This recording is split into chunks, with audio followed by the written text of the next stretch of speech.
दोस्तों, कैसे हैं आप। आज मोहम्मद दीपक वाले मुद्दे को देखकर ये बात लिखनी जरूरी हो गई है, इसके बारे में चर्चा करनी बहुत जरूरी हो गई है, क्योंकि आज साफ दिख गया है कि देश की सबसे बड़ी लड़ाई अब सड़कों पर नहीं, सोच के भीतर लड़ी जा रही है। एक आम नागरिक ने जब गलत के खिलाफ आवाज उठाई तो उसे सवालों में घेर दिया गया, क्योंकि यहाँ सच बोलना सबसे बड़ा अपराध माना जा रहा है। आज हालात ये हैं कि बिना किसी वजह किसी की दुकान को हिंदू मुस्लिम नाम देकर बहस खड़ी कर दी जाती है। लोग खाने से पहले आदमी का नाम, जाति, धर्म, सामान लेने से पहले जाति, धर्म और ये सब चीज़ें देखते हैं और पूछते हैं, जैसे देश की तरक्की अब बोर्ड और पहचान से तय होगी।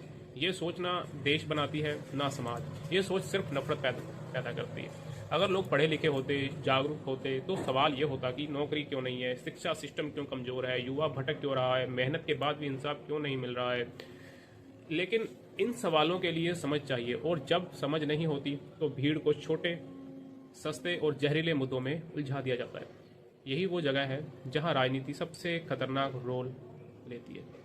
जब जनता जाति और धर्म में उलझी रहती है, तब बेरोजगारी, भ्रष्टाचार और अन्याय आराम से फलते फूलते हैं। आज का युवा अगर सिस्टम पर सवाल नहीं पूछेगा तो कल सिस्टम उसी युवा को कुचल देगा।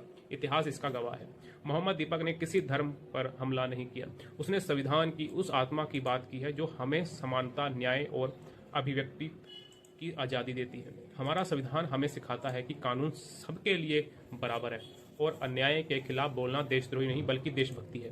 देशभक्ति नारे लगाने से नहीं, सच का साथ देने से साबित होती है। देशभक्ति का मतलब ये नहीं कि गलत को सही ठहराया जाए, बल्कि ये है कि गलत चाहे किसी का भी हो या किसी के साथ भी हो, उसके खिलाफ खड़े होना जाए, उसके खिलाफ खड़ा हुआ जाए। यही संविधान की ताकत है, यही भारत की पहचान है।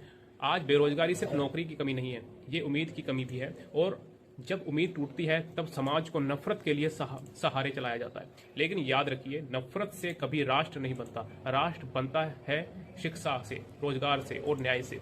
आज जरूरत है कठोर सवाल की, लेकिन हिंसा की नहीं। जरूरत है सवालों की, लेकिन नफरत के नहीं।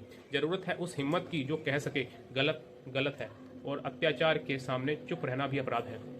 अब फैसला हमें करना है, या तो हम भीड़ का हिस्सा बनकर नाम, जाति और धर्म से उलझे रहें, या संविधान का हाथ पकड़कर न्याय के साथ खड़े हों। क्योंकि जो समाज न्याय का साथ देता है वही समाज आगे बढ़ता है, और जो चुप रहता है इतिहास उसे कभी माफ नहीं करता। ये समय खड़े होने का है, बोलने का है, और सही के साथ खड़े रहने का है, और सच्चाई के साथ देशभक्ति निभाने का है, और गलत के खिलाफ चलने का है। धन्यवाद।